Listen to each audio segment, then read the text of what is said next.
ನಮಸ್ತೆ ಪ್ರೀತಿಯ ವಿದ್ಯಾರ್ಥಿಗಳೇ, ನಿಮಗೆಲ್ಲರಿಗೂ ಮತ್ತೊಮ್ಮೆ ಮಾಸ್ಟರ್ ಫಿಸಿಕ್ಸ್ ಅಕಾಡೆಮಿ ಯೂಟ್ಯೂಬ್ ಚಾನಲ್ಗೆ ಸ್ವಾಗತ.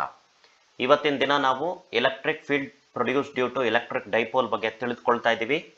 ಇದರಲ್ಲಿ ಎರಡು ವಿಧ ಬರುತ್ತೆ. ಒಂದು electric field on the axial line, ಇನ್ನೊಂದು electric field on the equatorial line. ಹುಷಾರಾಗಿ ಈ ತರದ ಪ್ರಶ್ನೆಗಳನ್ನ ನೀವು ಎಕ್ಸಾಮ್ ಅಲ್ಲಿ ಗುರುತಿಸಬೇಕು. ಆ ಪ್ರಶ್ನೆಗೆ ಈ ಉತ್ತರ, ಈ ಪ್ರಶ್ನೆಗೆ ಆ ಉತ್ತರ ಅಂತ ಬರೆದು ಸಮಯನೂ ವ್ಯರ್ಥ ಮಾಡಿಕೊಂಡು ಮಾರ್ಕ್ಸ್ ಅನ್ನು ಕಳ್ಕೊಳ್ಬಾರ್ದು. ನಮ್ಮ ಯೂಟ್ಯೂಬ್ ಚಾನಲ್ಗೆ ನೀವಿನ್ನೂ ಸಬ್ಸ್ಕ್ರೈಬ್ ಆಗಿಲ್ಲ ಅಂದ್ರೆ ಈ ಕೂಡಲೇ ಸಬ್ಸ್ಕ್ರೈಬ್ ಆಗಿ, ಯಾಕೆಂದ್ರೆ ಇದೇ ತರದ ಉಪಯುಕ್ತ ವಿಡಿಯೋಗಳನ್ನು ನಾನು ಅಪ್ಲೋಡ್ ಮಾಡ್ತಾ ಇರ್ತೀನಿ. ಮತ್ತು ನಿಮ್ಮ ಸ್ನೇಹಿತರಿಗೂ ಈ ವಿಡಿಯೋಸ್ನ ಶೇರ್ ಮಾಡಿ, ಅವ್ರಿಗೂ ಕೂಡ ಇದರಿಂದ ಉಪಯೋಗವಾಗಲಿ. ಈಗ ತಡ ಮಾಡದೆ ನಾವು ಡಯಾಗ್ರಾಮ್ ಶುರು ಮಾಡೋಣ. ಸೊ ಡಯಾಗ್ರಾಮ್ ಅಲ್ಲಿ ಮೊದಲಿಗೆ ಒಂದು ಸ್ಟ್ರೈಟ್ ಲೈನ್ ನಾನು ಡ್ರಾ ಮಾಡ್ತಾ ಇದ್ದೀನಿ. ಅದೇನಾಗಿರುತ್ತೆ, ಡೈಪೋಲ್ ಆಕ್ಸಿಸ್ ಆಗಿರುತ್ತೆ. ಸೊ ಡೈಪೋಲ್ ಆಕ್ಸಿಸ್ ನ ಈ ತರ ಬರ್ಕೊಂಡೆ. ಸೊ ಡೈಪೋಲ್ ಅಂದ್ರೆ ಏನು ಅಂತ ನಿಮ್ಗೆ ಗೊತ್ತಿದೆ. To equal and opposite charges separated by A small distance. ಹಾಗಾಗಿ ಎರಡು ಚಾರ್ಜಸ್ ನಾನು ಇಲ್ಲಿ ಬರಿತಾ ಇದ್ದೀನಿ. ಮೊದಲನೇ ಪಾಯಿಂಟ್ ಚಾರ್ಜ್ ಇಲ್ಲಿದೆ, ಅದು ಪ್ಲಸ್ ಕ್ಯೂ. ಎಲ್ಲಿ ಲೊಕೇಟ್ ಆಗಿದೆ, ಎ ಅನ್ನುವ ಪಾಯಿಂಟ್ ಅಲ್ಲಿ. ಇನ್ನೊಂದು ನೆಗೆಟಿವ್ ಚಾರ್ಜ್ ಎಲ್ಲಿದೆ, ಅದು ಬಿ ಅನ್ನೋ ಪಾಯಿಂಟ್ ಅಲ್ಲಿ ಲೊಕೇಟ್ ಆಗಿದೆ. ಅದರ ಮ್ಯಾಗ್ನಿಟ್ಯೂಡ್ ಎಷ್ಟಿದೆ, ಮೈನಸ್ ಕ್ಯೂ. ಸೊ ಈ ಸ್ಟ್ರೈಟ್ ಲೈನ್ ನಾವೇನ್ ಡ್ರಾ ಮಾಡಿದೀವಿ ಅದು ಡೈಪೋಲ್ ಆಕ್ಸಿಸ್ ಆಗಿದೆ. Dipole Axis. ಈಗ ಡೈಪೋಲ್ ಅಲ್ಲಿ ಇನ್ನೊಂದು ಪಾಯಿಂಟ್ ಬರ್ತದೆ, ಅದನ್ನ ನಾವು ಸೆಂಟರ್ ಆಫ್ ದಿ ಡೈಪೋಲ್ ಅಂತ ಕರಿತೀವಿ. ಪ್ಲಸ್ ಕ್ಯೂ ಮತ್ತು ಮೈನಸ್ ಕ್ಯೂ ನಡುವೆ ಇರತಕ್ಕಂಥ ಪಾಯಿಂಟ್ ಅದು. ಅದನ್ನ ನಾನು ಓ ಅಂತ ಗುರುತು ಮಾಡ್ಕೊಳ್ತಾ ಇದ್ದೀನಿ.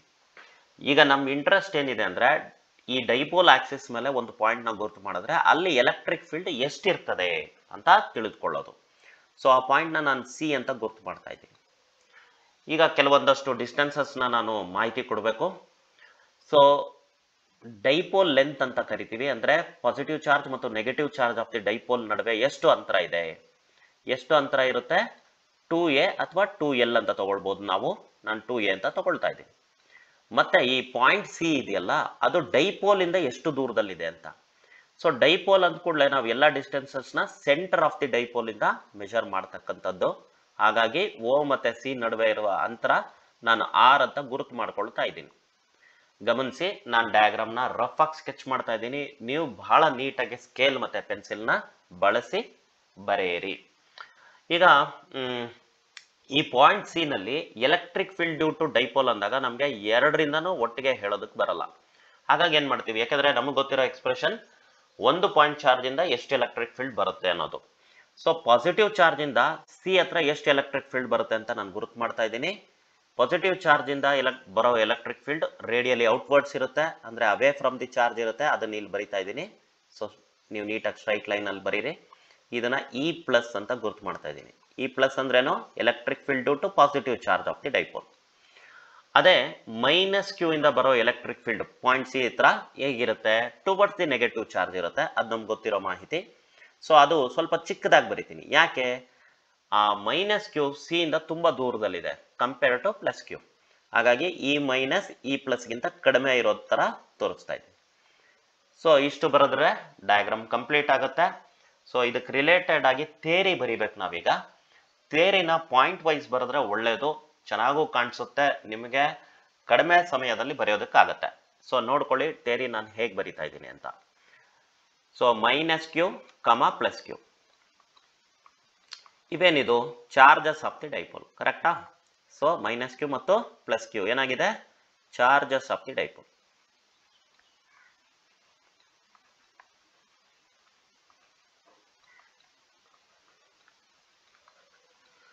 ಓಕೆ, ಇಲ್ಲಿ 2a ಅಂತ ಬರಿತಾ ಇದ್ದೀನಿ. 2a ಅನ್ನೋದು ವೆಕ್ಟರು, ನೆನಪಲ್ಲಿ ಇಟ್ಕೊಳ್ಳಿ. ಇದು dipole length. Dipole length direction ಕೂಡ ಬರಿತಾ ಇದ್ದೀನಿ. ಡೈರೆಕ್ಟೆಡ್ ಫ್ರಮ್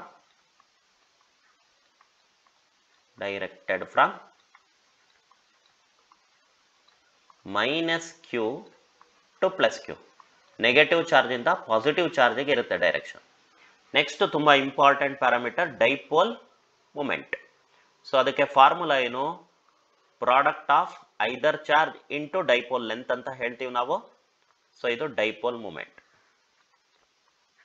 ಡೈಪೋಲ್ ಮೂಮೆಂಟ್ ನೀವು ಡಯಾಗ್ರಾಮ್ ಅಲ್ಲಿ ಬೇಕಿದ್ರೆ ಡೈಪೋಲ್ ಮೂಮೆಂಟ್ ನ ತೋರಿಸ್ಬೋದು. ನಾನು ಈಗ ತೋರಿಸ್ತಾ ಇದ್ದೀನಿ. ಡೈಪೋಲ್ ಮೂಮೆಂಟ್ ನೆನಪಲ್ಲಿಡಿ, ಡಯಾಗ್ರಾಮ್ ನೀಟಾಗಿ ಬರೀರಿ.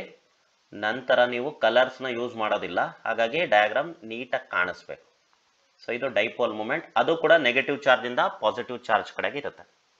ಸೊ ಡೈಪೋಲ್ ಮೂಮೆಂಟ್ ಆಯ್ತಾ. ನೆಕ್ಸ್ಟ್ ಇನ್ನೊಂದು ಮಾಹಿತಿ ನಾನು ಕೊಡ್ತಾ ಇದ್ದೀನಿ.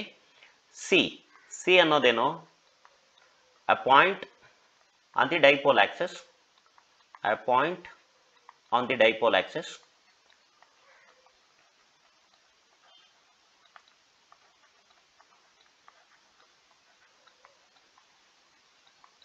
at a distance r, at a distance r,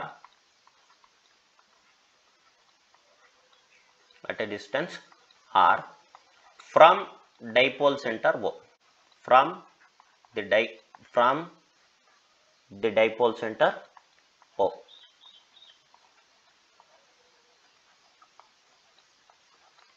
ಈಗ ಇನ್ನೊಂದು ಮಾಹಿತಿ ನಾನು ಕೊಡ್ತಾ ಇದ್ದೀನಿ, ಪಿ ಕ್ಯಾಪ್ ಅಂತ. ನಿಮ್ಗೆ ಗೊತ್ತಿದೆ ಪಿ ಕ್ಯಾಪ್ ಅಂದ್ರೆ ಯೂನಿಟ್ ವೆಕ್ಟರ್. ಅದು ಯಾವ ಡೈರೆಕ್ಷನ್ ಅಲ್ಲಿ ಇದೆ, ಡೈಪೋಲ್ ಮೂಮೆಂಟ್ ಡೈರೆಕ್ಷನ್ ಅಲ್ಲಿ ಇದೆ. ಯೂನಿಟ್ ವೆಕ್ಟರ್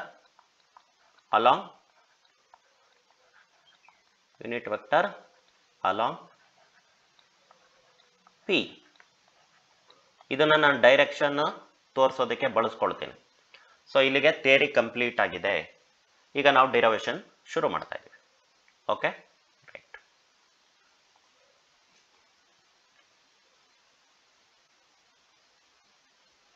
ಮೊದಲನೇ ಪಾಯಿಂಟ್ ನಾನು ಬರಿತಾ ಇದ್ದೀನಿ.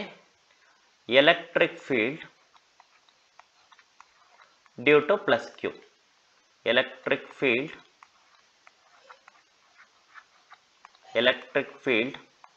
At C due to plus q. So ಇದು ಮೊದಲನೇ ಹೆಡ್ಡಿಂಗ್ ಆಯ್ತು.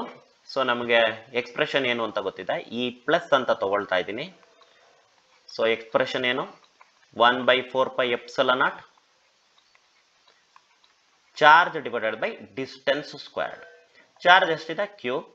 ಡಿಸ್ಟೆನ್ಸ್ ಎಷ್ಟಿದೆ ಅದನ್ನು ನೋಡ್ಕೊಳ್ಳಿ. ಡಯಾಗ್ರಾಮ್ ಅಲ್ಲಿ ಕ್ಲಿಯರ್ ಆಗಿದೆ ಅದು. ಸೊ ಓ ಇಂದ ಸಿ ಗೆ ಆರ್ ಇದೆ. ಸೊ ಓ ಇಂದ ಎಗೆ ಎ ಇದೆ, ಸ್ಮಾಲ್ ಎ. ಸೊ ಎ ಇಂದ ಸಿ ಗಿರೋ ಡಿಸ್ಟೆನ್ಸ್ ಕೇಳ್ತಾ ಇದೀವಿ, ಅದು ಆರ್ ಮೈನಸ್ ಎ ಆಗಿರುತ್ತೆ. ಡಯಾಗ್ರಾಮ್ ಅಲ್ಲಿ ತುಂಬಾ ಕ್ಲಿಯರ್ ಇದೆ ಅದು. ಸೊ ಡಿಸ್ಟೆನ್ಸ್ ಸ್ಕ್ವೇರ್ಡ್ ಅಂದ್ರೆ ನಾನು r minus a whole squared ಬರಿಬೇಕು. ಜೊತೆಗೆ ಡೈರೆಕ್ಷನ್ ಹೇಳ್ಬೇಕು. ಡೈರೆಕ್ಷನ್ ಏನಿದೆ, ಸೊ ಪಿ ಯಾವ ಡೈರೆಕ್ಷನ್ ಅಲ್ಲಿ ಇದೆ ಅಂದ್ರೆ ಬಿ ಟು ಎ ಇದೆಯಲ್ಲ, ಅದೇ ಡೈರೆಕ್ಷನ್ ಅಲ್ಲಿ ಇ ಪ್ಲಸ್ ಇದೆ. ಹಾಗಾಗಿ ನಾನು ಡೈರೆಕ್ಟೆಡ್ ಅಲಾಂಗ್ ಡೈಪೋಲ್ ಮೂಮೆಂಟ್ ಅಂತ ಗೊತ್ತಿದೆ. ಸೊ ಹಾಗಾಗಿ ಪಿ ಕ್ಯಾಪ್ ಅಂತ ಬರ್ಕೊಳ್ತೀನಿ. ಇದನ್ನ ಈಕ್ವೇಶನ್ 1 ಅಂತ ನಾನು ತಗೊಂಡೆ.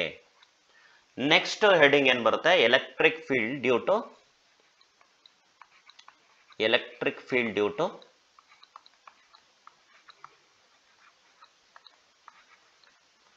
electric field at C due to minus q. ಇದು ನೆಕ್ಸ್ಟ್ ಹೆಡಿಂಗ್.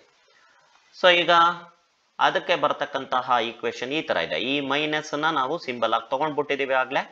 ಈ minus is equal to expression ಏನು, 1/4πε0 charge divided by distance squared. ಇಲ್ಲಿ ಚಾರ್ಜ್ ಎಷ್ಟಿದೆ, ಕ್ಯೂ. ಮ್ಯಾಗ್ನಿಟ್ಯೂಡ್ ಆಫ್ ಚಾರ್ಜ್ ಕ್ಯೂನ ಇದೆ. ಡಿಸ್ಟೆನ್ಸ್ ನೋಡ್ಕೊಳ್ಳಿ. ಡಿಸ್ಟೆನ್ಸ್ ಸಿ ಇಂದ ಓಗೆ ಆರ್ ಇದೆ, ಓ ಇಂದ ಬಿ ಗೆ ಎ ಇದೆ. ಸೊ ಹಾಗಾಗಿ distance from B to C ಅಥವಾ ನೆಗೆಟಿವ್ ಚಾರ್ಜ್ ಇಂದ ಸಿ ಗೆ ಎಷ್ಟಿದೆ, ಆರ್ ಪ್ಲಸ್ ಎ ಇದೆ. ಹಾಗಾಗಿ ಇಲ್ಲಿ r plus a whole squared ಬರುತ್ತೆ. ಡೈರೆಕ್ಷನ್ ನೋಡಿ, ಡೈಪೋಲ್ ಮೂಮೆಂಟ್ ಗೆ ವಿರುದ್ಧವಾಗಿದೆ, ಅಪೋಸಿಟ್ ಆಗಿದೆ. ಹಾಗಾಗಿ ಡೈರೆಕ್ಷನ್ ನಾನು ಮೈನಸ್ ಪಿ ಕ್ಯಾಪ್ ಅಂತ ಬರೀತೀನಿ. ಸೊ ಎರಡು ವೆಕ್ಟರ್ ಇದೆ, ಡೈರೆಕ್ಷನ್ಸ್ ಅಪೋಸಿಟ್ ಇದ್ರೆ ನೆಟ್ ಏನ್ ಮಾಡ್ತೀವಿ ನಾವು, ಸಬ್ಟ್ರಾಕ್ಟ್ ಮಾಡ್ತೀವಿ. ನೆಟ್ ಎಲೆಕ್ಟ್ರಿಕ್ ಫೀಲ್ಡ್ಗೋಸ್ಕರ ನಾವು ಸಬ್ಟ್ರಾಕ್ಟ್ ಮಾಡಬೇಕಾಗುತ್ತೆ. ಅದು next point. Therefore net electric field at C, net electric field at C, electric field at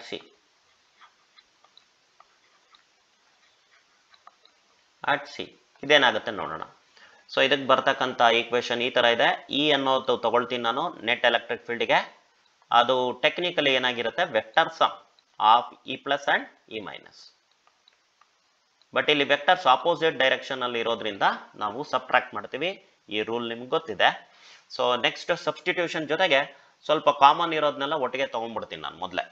so q divided by 4πε0 ಎರಡರಲ್ಲೂ ಕಾಮನ್ ಇದೆ. ಜಾಸ್ತಿ ಇರೋದು ಇ ಪ್ಲಸ್ ಜಾಸ್ತಿ ಇದೆ. ಸೊ ಇ ಪ್ಲಸ್ ಅಲ್ಲಿ ಉಳಿದಿರ್ತಕ್ಕಂಥ ಟರ್ಮ್ ಯಾವುದು? 1 divided by r minus a whole square minus ಈ minus ಅಲ್ಲಿ ಉಳ್ಕೊಂಡಿರೋದು 1 divided by r plus a whole square. So ಇನ್ನೊಂದು ಡೈರೆಕ್ಷನ್ ಫ್ಯಾಕ್ಟರ್ ಏನಿದೆ ಅದನ್ನ ಕೊನೆಯಲ್ಲಿ ಬರಿತಾ ಇದ್ದೀನಿ, ಪಿ ಕ್ಯಾಪ್. ಸೊ ಈಗ ನೀವು LCM ಎಲ್ಲ ತಗೊಂಡು ಸಾಲ್ವ್ ಮಾಡಿದ್ರೆ ಏನು ಎಕ್ಸ್ಪ್ರೆಷನ್ ಬರುತ್ತೆ ನೋಡ್ಕೊಳ್ಳಿ. q divided by 4πε0. Okay, so ಇಲ್ಲಿ ಆರ್ ಸ್ಕ್ವೇರ್ ಬರುತ್ತೆ, ಇಲ್ಲಿ ಮೈನಸ್ ಆರ್ ಸ್ಕ್ವೇರ್ಡ್ ಬರುತ್ತೆ, ಕ್ಯಾನ್ಸಲ್ ಆಯ್ತು.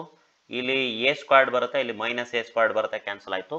ಇಲ್ಲಿ ಪ್ಲಸ್ 2ar ಬರುತ್ತೆ, ಇಲ್ಲಿ ಮೈನಸ್ ಆಫ್ ಮೈನಸ್ 2ar ಬರುತ್ತೆ. ಅಂದ್ರೆ ಉಳ್ಕೊಂಡಿರ್ತಕ್ಕಂಥದ್ದೇನು 4ar ನ್ಯೂಮರೇಟರ್ ಅಲ್ಲಿ. ಇಲ್ಲಿ a plus B into A minus B ಎರಡು ಸತಿ ಮಲ್ಟಿಪ್ಲೈ ಆದ ತರ ಇದೆ. ಹಾಗಾಗಿ ನಮಗೆ ಡಿನಾಮಿನೇಟರ್ ಅಲ್ಲಿ ಏನ್ ಬರುತ್ತೆ? ಡಿನಾಮಿನೇಟರ್ ಅಲ್ಲಿ ನಮಗೆ r square minus a square whole square ಬರುತ್ತೆ. ಸೊ ಡೈರೆಕ್ಷನ್ ಏನಾಗಿರುತ್ತೆ? P cap. ಸೊ ಈಗ ಸ್ವಲ್ಪ ನಾವು ಇದನ್ನ ಟರ್ಮ್ಸ್ ನ ಸಿಂಪ್ಲಿಫೈ ಮಾಡೋದಕ್ಕೆ ನೋಡ್ತೀವಿ. ಸೊ ನೆಟ್ ಎಲೆಕ್ಟ್ರಿಕ್ ಫೀಲ್ಡ್ ಏನಿದೆ ಅದು 1 divided by 4πε0 2 times q into 2a into p cap divided by r square plus minus a square whole square. ಈ ತರ ಯಾಕೆ ಬರ್ಕೊಂಡ್ವಿ ಅಂದ್ರೆ q ಇಂಟು 2a ಅಂದ್ರೆ ಅದು ಡೈಪೋಲ್ ಮೂಮೆಂಟಿನ ಮ್ಯಾಗ್ನಿಟ್ಯೂಡ್ ಆಗುತ್ತೆ, ಪಿ ಕ್ಯಾಪ್ ಅಂದ್ರೆ ಡೈಪೋಲ್ ಮೂಮೆಂಟಿನ ಡೈರೆಕ್ಷನ್ ಆಗುತ್ತೆ. ಇದೆಲ್ಲ ಸೇರಿಸ್ಕೊಂಡು ನಾನು ಕೊನೆಯಲ್ಲಿ ಏನ್ ಬರಿಬಹುದು? ವೆಕ್ಟರ್ ಪಿ ಅಂತ ಬರಿಬಹುದು. 1 by 4πε0 2 times p divided by r square minus a square whole square. ಇಲ್ಲೊಂದು ಆರ್ ಅನ್ನೋ ಫ್ಯಾಕ್ಟರ್ ಬಿಟ್ಟಿದ್ದೀನಿ ನಾನು, ಇಲ್ಲೊಂದು ಆರ್ ಅಂತ ಇದೆ, ಅದನ್ನ ಮರಿಬಾರ್ದು. ಇಲ್ಲೂ ಆರ್ ಇದೆ, ಸಾರಿ. ಸೊ ಇದು ಎಕ್ಸ್ಪ್ರೆಷನ್ ಸಿಕ್ಕಿರ್ತಕ್ಕಂಥದ್ದು electric field due to dipole, electric dipole on the axial line. ಇದು ಕರೆಕ್ಟ್ ಎಕ್ಸ್ಪ್ರೆಷನ್. ಬಟ್ ನಮಗೆ ಅವ್ರು ಕೇಳಲಿ ಬಿಡ್ಲಿ, ನೆಕ್ಸ್ಟ್ ಇನ್ನೊಂದು ನಾವು ಬರಿಬೇಕಾಗತ್ತೆ, ಶಾರ್ಟ್ ಡೈಪೋಲ್ಗೆ ಏನ್ ಎಕ್ಸ್ಪ್ರೆಷನ್ ಬರುತ್ತೆ ಅಂತ. ಇದು ಕರೆಕ್ಟ್ ಆಗಿರ್ತಕ್ಕಂಥ ಎಕ್ಸ್ಪ್ರೆಷನ್, ತಪ್ಪಿಲ್ಲ. ಬಟ್ ಶಾರ್ಟ್ ಡೈಪೋಲ್ ಇದ್ರೆ ನಾವ್ ಏನ್ ಮಾಡ್ತೀವಿ ಅಂತ ಅದನ್ನ ನೆಕ್ಸ್ಟ್ ಹೆಡಿಂಗ್ ಹಾಕಿ ನಾನು ಬರಿತಾ ಇದ್ದೀನಿ. ಸೊ ನೆಕ್ಸ್ಟ್ ಹೆಡಿಂಗ್ ಅಲ್ಲಿ ಏನ್ ಬರುತ್ತೆ? For short dipole. ಅವ್ರು ಕೇಳಲಿಲ್ಲ ಅಂದ್ರೂ ಬರೀರಿ, for short dipole. Short dipole ಅಂದ್ರೇನು?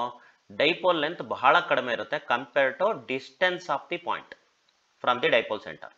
ಫಾರ್ ಶಾರ್ಟ್ ಡೈಪೋಲ್ ನಮ್ಗೆ ಏನ್ ಗೊತ್ತಿದೆ? R will be much greater than a. R will be much greater than a. ಈ ಸಂದರ್ಭದಲ್ಲಿ ಏನಂತ ಇಂಪ್ಲೈ ಮಾಡುತ್ತೆ? R square minus a square ನ ನೀವೇನಂತ ತಗೋಬಹುದು? ಬರೀ ಆರ್ ಸ್ಕ್ವೇರ್ ಅಂತ ತಗೋಬಹುದು. ಸೊ ಹೋಲ್ ಸ್ಕ್ವೇರ್ಡ್ ಇದೆ, ಹಾಗಾಗಿ ಏನಾಗುತ್ತೆ? ಇದು ಆರ್ ಪವರ್ 4 ಅಂತ ತಗೊಳ್ಬಹುದು ನೀವು. Okay, so approximately r square minus a square whole squared ಏನಿದೆ ಅದು ಆರ್ ಪವರ್ 4ಗೆ ನಾವು ಅಪ್ರಾಕ್ಸಿಮೇಟ್ ಮಾಡ್ಬೋದು. ಹಾಗಿದ್ರೆ ಎಲೆಕ್ಟ್ರಿಕ್ ಫೀಲ್ಡ್ಗೆ ಬರ್ತಕ್ಕಂಥ ಸಿಂಪ್ಲಿಫೈಡ್ ಎಕ್ಸ್ಪ್ರೆಷನ್ ಏನಾಗಿರುತ್ತೆ? E equals 1 divided by 4πε0. Okay, 2 into vector p ಇದೆ, ಇಂಟು ಆರ್ ಇದೆ, ಡಿವೈಡೆಡ್ ಬೈ ಆರ್ ಪವರ್ 4 ಇದೆ. ಎರಡು ಸಿಂಪ್ಲಿಫೈ ಮಾಡಿದ್ರೆ ಆರ್ ಕ್ಯೂಬ್ ಡಿನಾಮಿನೇಟರ್ ಅಲ್ಲಿ ಉಳಿಯುತ್ತದೆ. ಸೊ ಇದೇ ನಮಗೆ ಬೇಕಾಗಿರೋ ಫೈನಲ್ ಎಕ್ಸ್ಪ್ರೆಷನ್, ರೈಟ್? ಸೊ ಇಷ್ಟು ಬರೆದ್ರೆ ಖಂಡಿತವಾಗ್ಲೂ ನಿಮಗೆ 5 ಮಾರ್ಕ್ಸ್ ಸಿಗುತ್ತೆ. But be aware of 1 marks question clubbed with this question. So ಈ ಕ್ವಶನ್ ಜೊತೆ 1 ಮಾರ್ಕ್ ಏನಾದರೂ ಕ್ಲಬ್ ಆಗಿದ್ರೆ ಅದಕ್ಕೂ ಕೂಡ ಕರೆಕ್ಟಾಗಿ ಆನ್ಸರ್ ಮಾಡಿ. ಸೊ ಯೂಶಲಿ ಬರಲ್ಲ, ಅಕಸ್ಮಾತ್ ಬಂದ್ರೆ ಡೈಪೋಲ್ ಮೂಮೆಂಟ್ ಅಂದ್ರೇನು ಅಂತ ಕೇಳ್ಬೋದು, ವಾಟ್ ಕಾನ್ಸ್ಟಿಟ್ಯೂಟ್ ಡೈಪೋಲ್ ಅಂತ ಕೇಳ್ಬೋದು. ಸೊ ವಿಡಿಯೋ ನೋಡಿದ್ದಕ್ಕೆ ಧನ್ಯವಾದಗಳು. Stay tuned for more videos. Till then, happy learning. Thank you.